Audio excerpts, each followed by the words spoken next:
Mettons qu'on ait eu le choix entre Fabius et Juppé.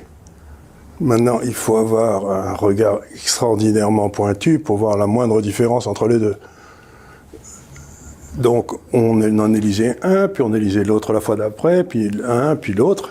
Et maintenant, d'ailleurs, ils se retrouvent tous les deux au Conseil constitutionnel, d'ailleurs, et tous les deux avec un casier judiciaire, ce qui semble indiquer que pour être au Conseil constitutionnel, il faille un casier judiciaire. C'est ce qu'un gendarme ne peut pas avoir, hein. Donc, si vous avez été quelque peu embêté par les tribunaux, vous avez le droit d'aller au Conseil constitutionnel. Roland Dumas y avait été avant. Ce qui me semble un peu curieux pour la cour la plus élevée, qui dit la Constitution. Bon, ce point de détail étant été fait, il n'y a aucune différence entre les deux, donc pourquoi se déplacer? Si vous êtes un individu normal, pourquoi se déplacer? Pourquoi se retrouver? Le dernier président de la République a été un homme qui portait en lui, dans le fond, qui était à la fois Juppé et à la fois Fabius. D'ailleurs, il a dit plus de droite et de gauche, c'est-à-dire que la technocratie française s'est dévoilée dans toute sa splendeur. Je n'ai plus besoin de faire semblant de présenter à l'électorat un choix. Ce qu'on va faire, c'est qu'on va mettre un type qui sera ce choix en lui-même. C'est-à-dire que maintenant, vous avez droit qu'à Macron, et qui est un homme parfaitement cohérent avec lui-même, puisqu'il ne réussit pas à dire le mot France.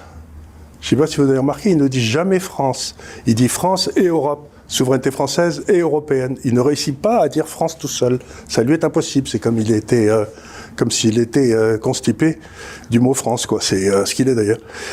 Et donc je me dis, il a eu du mal à parler d'identité française, de souveraineté. C'est pas qu'il n'en parle pas, c'est qu'il rajoute toujours le mot souveraineté européenne. Or, la souveraineté européenne ne peut pas exister puisque ce n'est pas un État, ce n'est pas une nation. Donc la souveraineté, c'est l'attribut du souverain, de celui qui prend les décisions. Ça veut dire que les lois sont faites sur place. La monnaie appartient à l'État, etc. Enfin, la monnaie appartient à l'État, et du moins gérée par l'État. Et donc, les Français, on a bâti un système de faux-semblants. Les élections, c'était une série de faux-semblants, ça ne changeait rien. Et on l'a bien vu quand, par exemple, les Français ont voté contre Maastricht, je crois, lors du référendum. Et on leur a dit, vous avez mal voté. Et on a fait venir tous ces bons à rien qui avaient été élus et qui, en grand congrès, ont fait passer la Constitution européenne sous le nom de traité de Lisbonne. Donc, si vous voulez, ça fait 50 ans que, quoi que les Français disent, on ne s'y intéresse pas. La classe au pouvoir dit, je continuerai à faire ce que j'ai toujours fait parce que je suis plus malin que vous. Donc, ça veut dire que ça fait un petit moment que la France n'est plus une démocratie et que comme disait ce brave Coluche, si les élections servaient à quelque chose, il y a longtemps qu'ils les auraient interdites. Donc, voilà, à quoi ça sert de voter si c'est pour voter toujours pour le même? Et vous pensez donc, pour revenir à ce sujet de l'abstention, que les Français vont davantage se mobiliser pour le second tour? Alors là, c'est la grande question, parce que c'est ça qui doit donner des cauchemars à ce bon monsieur Macron.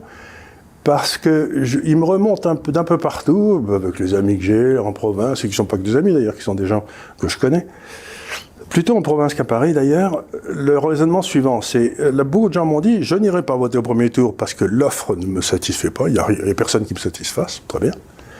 Mais par contre, j'irai voter au deuxième tour parce que je voterai tout sauf Macron.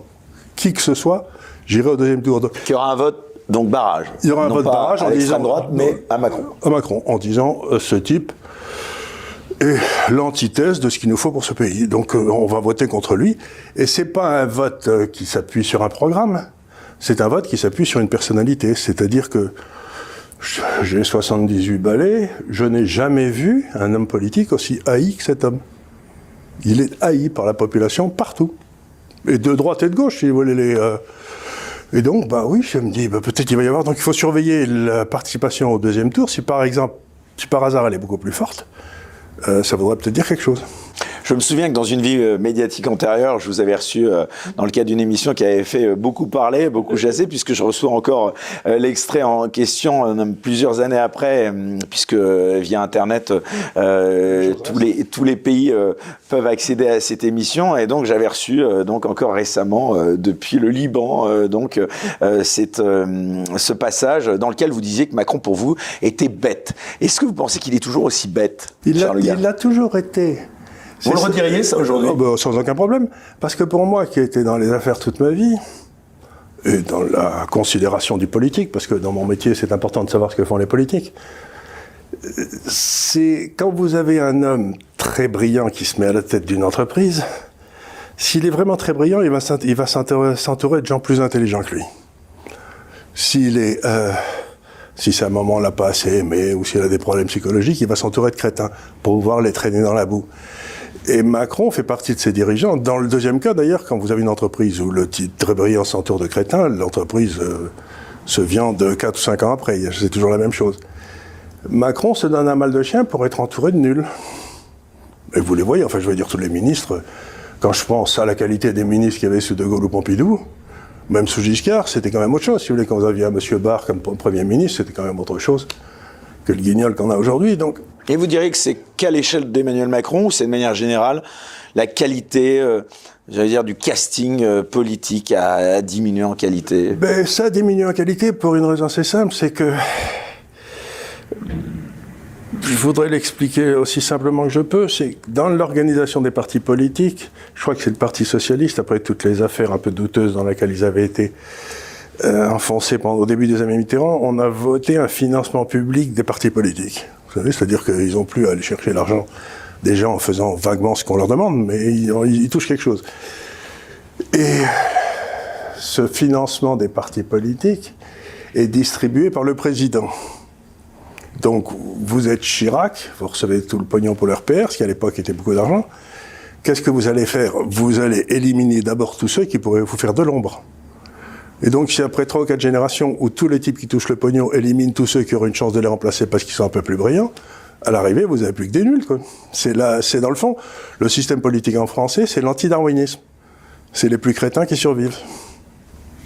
Alors, Charles Gave, nous sommes donc pile poil à l'heure donc où cette émission donc est diffusée à 8 jours donc du second tour de ce 24 avril tant attendu. Je voudrais maintenant revenir avec vous sur cette campagne donc qui touche à sa fin et sur le résultat de ce premier tour de l'élection qui se conclura donc, on le redit, comme il y a 5 ans, donc par un duel entre Marine Le Pen et Emmanuel Macron. Mercredi prochain aura lieu le débat. J'ai envie de commencer par vous demander très simplement. 2 jours ? Comment, dans 3 jours, là, ce mercredi-là, j'ai envie de commencer par vous demander très simplement quel bilan vous faites, vous et Charles Gave, de cette campagne et du premier tour de cette élection présidentielle. Le bilan que je fais... Vous aviez soutenu un candidat lors de cette présidentielle? Oui, j'avais soutenu au départ, j'ai soutenu Éric Zemmour. Ouais, alors qu'est-ce qui s'est passé? Parce que là, il y a eu un petit loupé, là. Bon, c'est-à-dire que ce qui s'est passé, c'est que je lui avais dit... je me mets à votre disposition, donc c'était pendant l'été, oui c'était ça, l'été précédent le début de la campagne, là. Donc l'été dernier, et il m'a dit merci beaucoup, puis il m'a téléphoné quelques temps après en me disant j'ai besoin d'argent pour lancer ma campagne, je lui ai dit je vous en envoie un peu, je lui ai envoyé de l'argent.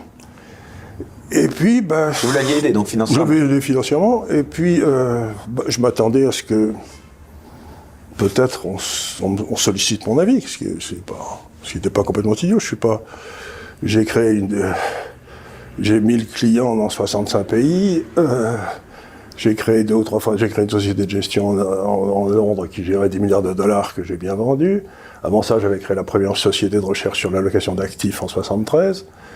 Donc, si vous voulez, je connais du monde et puis j'avais peut-être des idées sur ce qu'il fallait faire. Et puis, je suis tombé dans un grand trou noir. Personne ne s'intéressait aux maigres idées que j'aurais pu avoir. Et donc, au bout d'un certain temps, j'ai dit, je sors d'une campagne dans laquelle... Vous voulez dire qu'on a seulement pris votre argent et qu'on vous a pas sollicité par la suite? Rien du tout. Et donc, j'ai dit, je sors d'une campagne dans laquelle je suis jamais rentré, quoi. Je suis pas d'un naturel patient. Et si on n'a pas besoin de moi, j'ai plein de choses à faire dans ma vie, hein. Vous savez, je dis toujours, vivement que je prenne ma retraite, hein. J'ai 78 balais, c'est pas demain la veille, mais...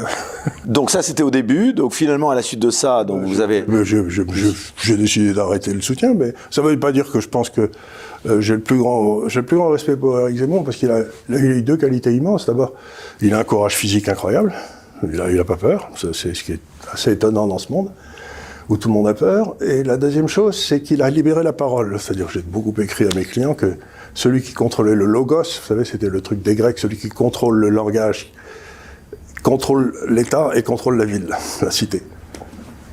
Et donc j'ai dit, il a réouvert le logos. Il y avait un certain nombre de mots qu'on n'avait plus le droit de dire, et que d'un seul coup, avec Zemmour, on a eu le droit de dire à nouveau. Comme la France, la chrétienté, des choses comme ça, si vous voulez. C'était des mots qui avaient disparu du vocabulaire. Des gens qui commentent, de la classe jacassière, comme disait Barre. Et puis, donc il a fait ça. Mais ensuite, il n'a pas parlé de ce dont il aurait dû parler. Par exemple, je l'avais signalé il y a 1 an, qu'on allait rentrer dans une crise énergétique monstrueuse, que ça allait faire baisser le niveau de vie, qu'il devait en parler. Parler de l'énergie nucléaire, parler de tout ça, c'était un sujet qui pouvait déstabiliser Macron.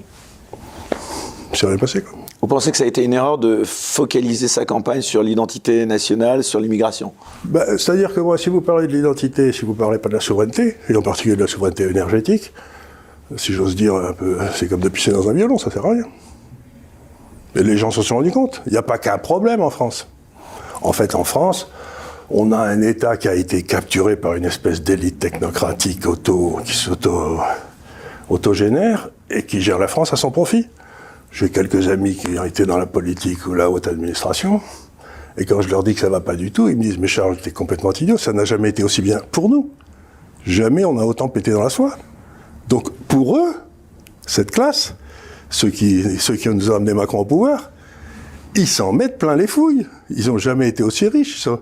Quand j'étais enfant, un haut fonctionnaire, je sais pas, un Guillaume, celui qui faisait la politique énergétique de la France avec De Gaulle, c'était un homme, si vous voulez, qui a dû terminer pauvre dans une petite ville du sud de la France où il avait pris sa retraite.